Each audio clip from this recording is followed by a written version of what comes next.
Going to the next speakers that will represent the NGO SafeHeart. SafeHeart is an NGO that was established on October 7, 2023, noontime, to provide mental first aid and long-term treatment for the musical festival's survivors.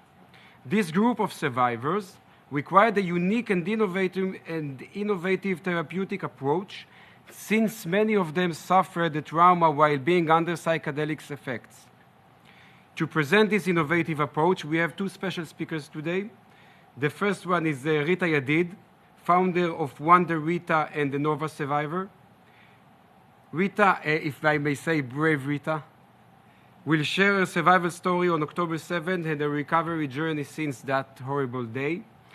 And the Rita testimonial will be followed by a professional review presented by Professor Roy Salomon from the University of Haifa. Professor Salomon is the co-founder and head researcher of SafeHeart NGO. Please, Rita. And the clicker. And the clicker. Thank you. Hi, my name is Rita Yadid, and while I physically survived the massacre, the Hamas massacre of October 7th, 2023, I need ongoing help to mentally survive the trauma of that day. To understand my treatment, you must first understand my trauma. But to understand my trauma, you first need to know that I love dancing. On the left picture, this is me dancing at the age of 6. In the middle, this is me dancing at the age of 12 in my school in Ashdod. At the age of 18, I got a tattoo on my ankle with the word dancer. And on the right picture, you can see me at the age of 25 still dancing. For as long as I can remember, I loved dancing. And I've only stopped dancing once in my life. Today, I'll explain why I stopped dancing for 168 days. Some people go to concerts to listen to music. I go to music festivals to dance to music. I love to dance my heart out in nature, to move my body with freedom. I love to be surrounded by happy, dancing people. This picture on the right is actually from my very first music festival called We Are One, right here in New York. I love dancing, which is why I went to the Music Nova Festival on October 6th, which was a Friday, with my younger sister Eden and my husband Guy. I especially love dancing during the day. That's why the best time to dance is at sunrise. So after a few hours of sleep, we woke up early on Saturday, October 7th, to begin dancing before daybreak. But then, chaos. Hamas attacked Israel with thousands of rockets. The music stopped, and the announcer said on the mic that the party is over and we have to evacuate immediately. I saw a golf cart of 2 girls, Bar Tomer and Shani Gabay, approaching. They were full of bullet holes. Blood was everywhere. They were shouting so hard. And at that terrible, horrific image, I froze. No flight, no fight, just froze. My husband Guy took me and my sister Eden to the ticket booth caravan that was at the entrance of the party and had a metal door and 5 windows on each side. 3 guys joined us, Tomer, Michael, and Gal. The golf cart that took the girls took them to the ambulance that was on standby, and the Hamas terrorists later blew up that ambulance with an RPG, killing everyone inside immediately. The terrorists spread bullets at the toilets, at the bar, inside the refrigerators, at any place Jews and partygoers can be hiding in. We could hear them running around, shouting, yelling in Arabic, Allahu Akbar, Idbach al-Yahud. God is great, slaughter all the Jews. We remained silent so as not to draw their attention. At 9:30 a.m., they spread our caravan from the right to the left. And my husband Guy, that was laying on top of me, was hit with 3 bullets on the left side of his body. Gal was shot in both of his knees. We lay there in silence for hours. Whether they were distracted or we were just lucky, they didn't look in the window. At 11:30 a.m., a policeman with a walkie-talkie came straight to the front window and looked at us. I looked at him and I was like, Kochot HaBitachon? Security forces? He answered, La, money, telephone. That was a Gazan who walked for miles just to rob us. We, of course, threw everything at him, everything we had. And at that moment, we thought that for sure he will go to call other Gazans to come and get us, or worse, call the terrorists with weapons and grenades to murder us. I was sure that our death is imminent. I just surrendered to the situation. I gave up on life, and I disconnected into sleep. When I woke up to the sound of Israeli soldiers. I stood up with my hands in the sky and yelled, Israelim, Israelim. The soldiers came to save us. One soldier gave me his phone, and at 2:06 p.m., I called my mother that was taking care of my 2-year-old boy to tell her that we are alive. And when we got out of the ticket booth, I saw dozens of bodies laying everywhere. Kids, really. I couldn't help but thinking that those children will never go back to their mothers. A brave civilian with a truck, Oren Laufer, left his family to come and rescue the survivors at the Nova site. Guy and the other wounded people were taken to the hospital. And by 8 p.m. that day, I was back home breastfeeding my baby Om. I experienced layers of trauma. The sounds of the rockets, the gunfires, the yelling of the Arabs, Allahu Akbar, the screams of the people begging for their life, being raped and abused, the feeling of the weight of my husband laying over me to protect me, the sight of the bodies laying everywhere, murdered in such a cold blood, the smell of death. I knew right away that there is no chance that I can get through all of it alone. So on Sunday, October 8th, I received a link to a non-profit organization called SafeHeart. And right there, I was on my first Zoom call to start my therapy. They just accepted us. Me, my husband Guy, my sister Eden, all of the survivors. They helped so many people so quickly. And I didn't know how much help I would need or how broken a human can be after a day like October 7th. Within a week, I began my therapy with a psychologist from SafeHeart called Dr. Hadas Zeavisela. And she accepted me for who I am. No judgment. SafeHeart therapists knew that the Nova survivors are different, that they understand the culture of music festivals. they understand that many of us took mind-altering substance during the festival.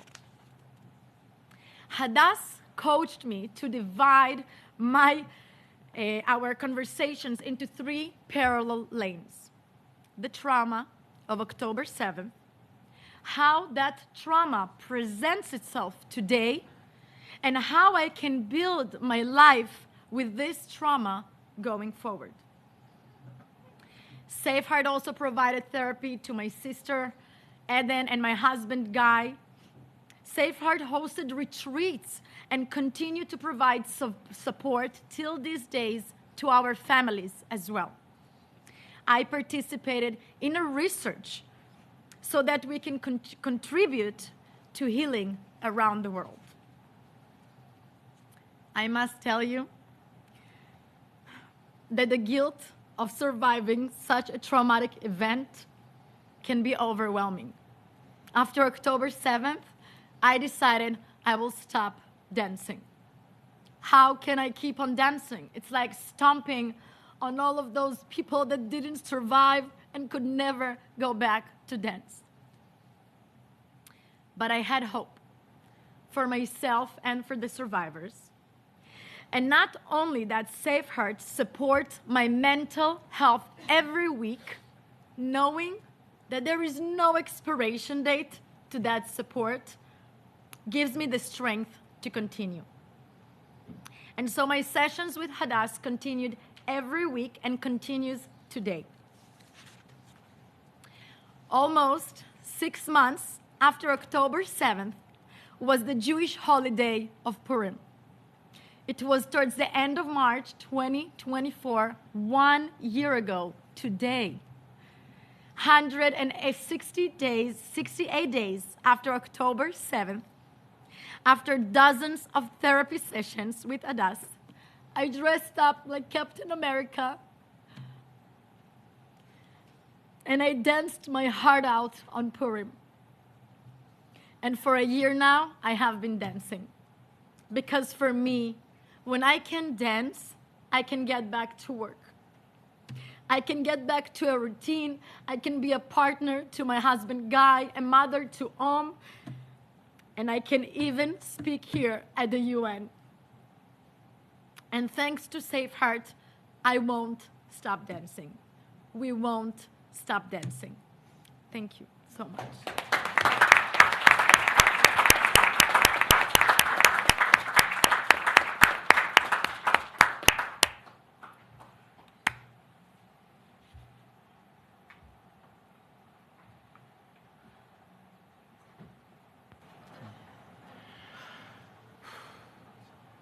Thank you, Rita, for sharing that inspiring story. I first wish to express my profound hope that especially in these dark times, all the people in the Middle East will be able to live in peace, safety, and prosperity. I am a full professor of cognitive sciences at the University of Haifa. I have a PhD in cognitive neuroscience from Tel Aviv University. I have previously served as a senior scientist at the Center for Neuroprosthetics in Geneva. I'm a researcher.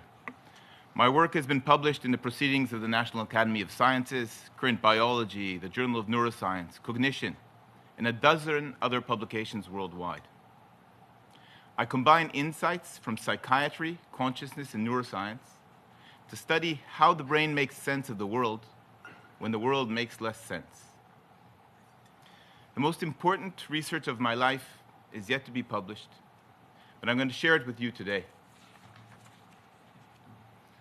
I'm an academic, I'm a researcher, and I'm also an Israeli, which is why on October 7th, 2023, my 9, 13, and 17-year-old children awoke to find me in front of the television, crying, as I watched in horror as the Hamas attack on Israel unfolded.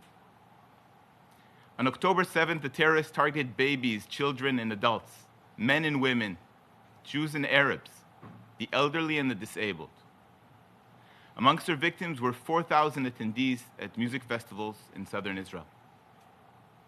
364 festival goers were murdered. Hundreds more were injured.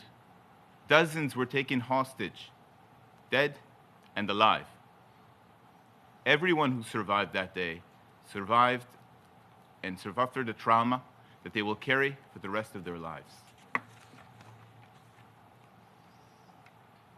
Which is why, along with several friends, immediately on October 7th, we founded SafeHeart, a nonprofit dedicated to supporting trauma survivors in Israel. We focus on those affected by the terror attack on the Nova Music Festival. We wanted to provide free clinical therapy to all survivors. We knew from research that the most effective method to reduce PTSD rates is to provide a rapid and immediate intervention following the trauma. The population we wanted to serve was unique. Unlike soldiers heading into battle, no one expected a terror attack at a music festival. These people are young. Most of them are in their 20s. We knew many of them chose to experience the music and dancing while under the influence of mind-altering substances, such as alcohol, marijuana, ketamine, MDMA, or LSD. Indeed, our research would later find that 68% of the survivors experienced their trauma while under the influence of one substance or more. We understood that this unique trauma required a unique response. We recruited over 50 volunteer therapists who had experience treating trauma, but also understood psychedelics, creating SafeHeart as a safe place for therapy, free of any judgment and free of any costs. Our website went live on the morning of October 8th with a simple message: we are here for you. In the first 48 hours, over 650 survivors signed up for treatment with SafeHeart. As of today, SafeHeart has provided support for over 3,000 survivors, Jews and Arabs, with a third of the survivors receiving long-term treatment. Over 400 clinicians have given more than 35,000 hours of therapy since October 7th, and over 900 hours of psychiatric treatment, despite an acute shortage of psychiatrists in Israel. SafeHeart conducts both individual and group therapy sessions, as well as multi-day retreats. We've extended our help to support families and spouses of the survivors as well. And SafeHeart advocates for the rights of the survivors. I hope no other place and no other community in the world will need an organization like SafeHeart. But sadly, trauma knows no boundaries. As head of research for SafeHeart, I also hope that the pain suffered by this special community can bring healing to those who experience trauma around the world. Previous research has shown that psychoactive substances like MDMA, ketamine, and psychedelics can be beneficial in the treatment of chronic depression and PTSD long after the trauma has occurred. The tragic attack on the Nova Festival provided a unique opportunity for us to learn more, because never before in the history of mankind had so many people endured such extreme trauma while under the influence of mind-altering substances. Therefore, we began a study to understand the consequences of such trauma experienced under psychoactive substances. This research is used to inform clinical work at SafeHeart, and we hope the work of others around the world for years to come. Together with SafeHeart, our labs at the University of Haifa began a large-scale longitudinal study with over 1,200 survivors, including brain imaging, physiological monitoring, cognitive tasks, and clinical assessments. Our initial findings are important to anyone treating trauma around the world.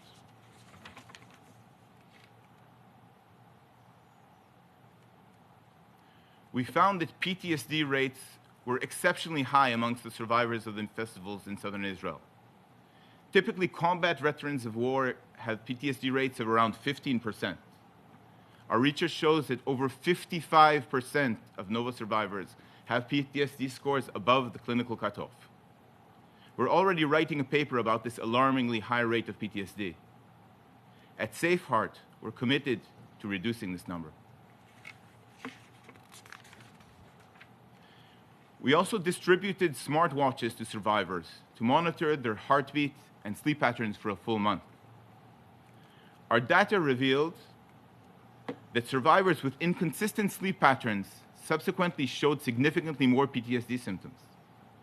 This is important because identifying people who are susceptible to PTSD is a major challenge in mental health.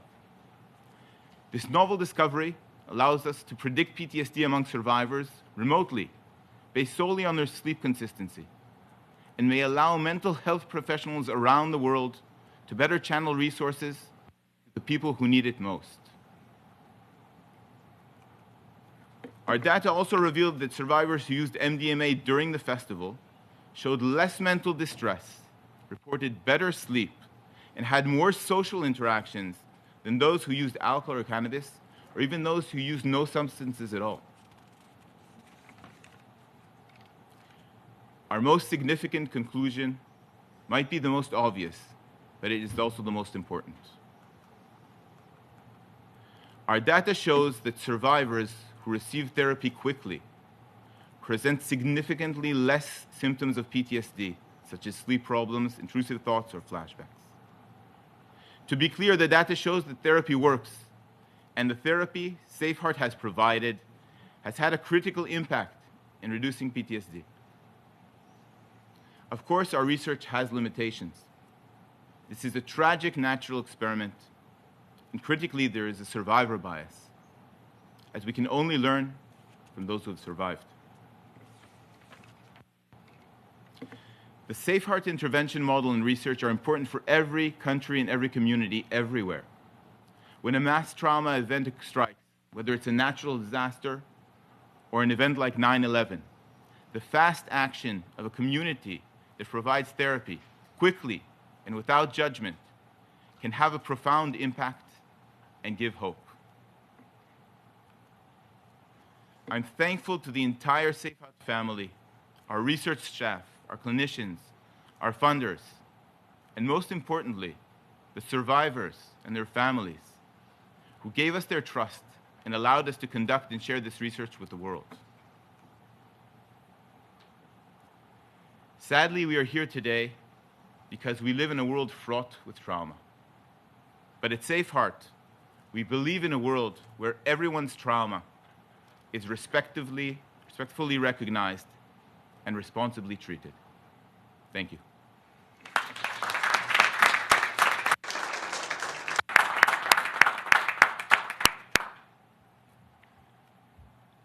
Does anyone have any questions, maybe? Please.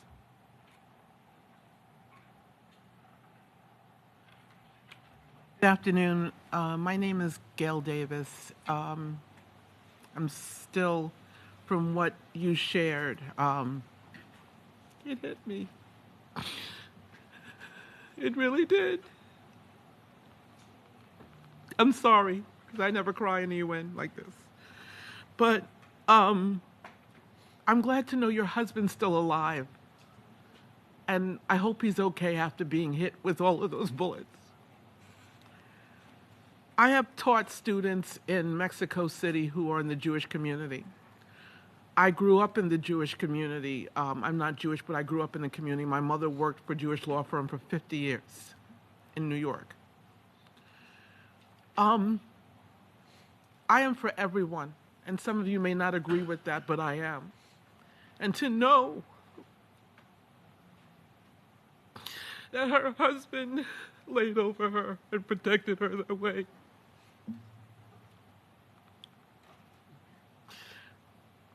And that she was taken care of. I am someone who's worked with people you may have heard of, from Gladys Knight to Barry White and so forth in my past. And music brings a peace to everyone, okay? But I think our mental health is at an all-time high. What I didn't know is I have two questions. I'm sorry, I took a long time to get to it. It's just she moved me so much. One, I'd like to know is psychedelics part of the treatment? And the second thing is, how can whatever you do to help others, you said worldwide, part of our issue is AI, and I teach AI, but part of that is we're not integrating it properly. And the second thing is young people are getting sick from social media all day till they themselves are removing themselves. So how can we take what you have learned and apply it here and not it be about a lot of talking, but really getting it out there? I mean, getting it out there and find a common way to have peace, because this world is in a lot of problems. And it takes each and every one of us to do something about it. A regular woman having her husband stand over her like that and then have to worry and go home and feed her child. I'm sorry, that's a lot for anybody to deal with. A lot. A lot for me to even hear. I felt her when she was there. I felt like I was there with her. And I'm very grateful that I get to do the work I do here. Because like anyone else, we don't get paid a lot. We do this because we choose to. So I want to make a difference for every person. And I'm only one person. So that's all I wanted to say.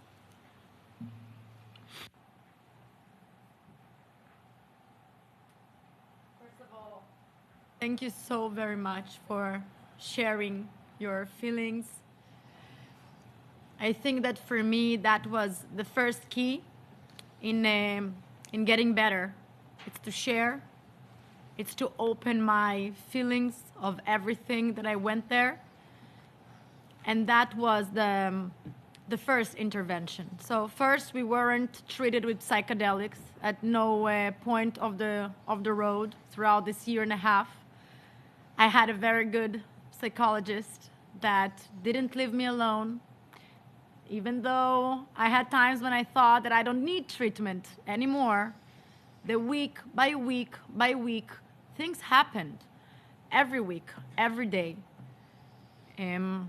So the treatment, that's like going straight there. I think that's what made it for me, because unfortunately, after a day like this, we not only suffered personally, me from being there, Guy from being hurt by bullets as a family, because unfortunately there is another mother in Israel that lost both of her daughters and her son-in-law.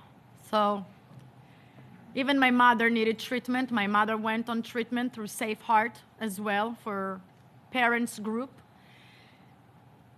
I'm lucky to have had this treatment right away. And I'll let you continue with more of the clinical side of it. So just to say one thing, and thank you for sharing your feelings. I know about the feeling about being alone, and I think one of the most important pieces here is community. So to find someone else who cares and to join forces together, this has been very powerful in SafeHeart and also for the survivors. The power of doing this as communal action, because the people who care are out there, they're out here, and we just have to join forces together to do something big. I would like to add one more thing. It happened in October 7th. In January, I went for my first retreat with the SafeHeart for a weekend, where we were around 50 people from the different parties that were affected that day. I remember going there, and just by knowing that there are more people that feel like me, and they are there for the same reason, and we had yoga, and we had therapy sessions, and we had like therapy throughout sound in the evening, and just being somewhere for a weekend, away from my son, away from my husband, just for myself, this is also a big key for healing. If I may say one thing, keep dancing. Before moving to the third part, first of all, I want to tell you, as a Jewish and as an Israeli, thank you for your words, and thank you for the way you said them. This is very important to us, extremely important. This is one thing. The second thing, we said that we are going to discuss this conference about the global implementations of those innovative treatments. I'm not sure if we have representatives from Macedonia, the ambassador, the deputy ambassador, I'm not sure. But 2 weeks ago, there was a huge disaster there. There was a party of 1,500 young men and women that went dancing in a nightclub. And the nightclub just burned down. 59 young men and women lost their lives to the flames, and hundreds were injured. And I'm sure that they don't need only to treat their bodies and their burnings. All those guys, all those girls, they also need to fix their souls. And I guess, that the methodology of SafeHeart might be or may be extremely relevant for also for healing the souls of those who went to party and found themselves in this unbelievable disaster. And of course, this is also the opportunity to express our sorrow and our empathy for the state of Macedonia. Moving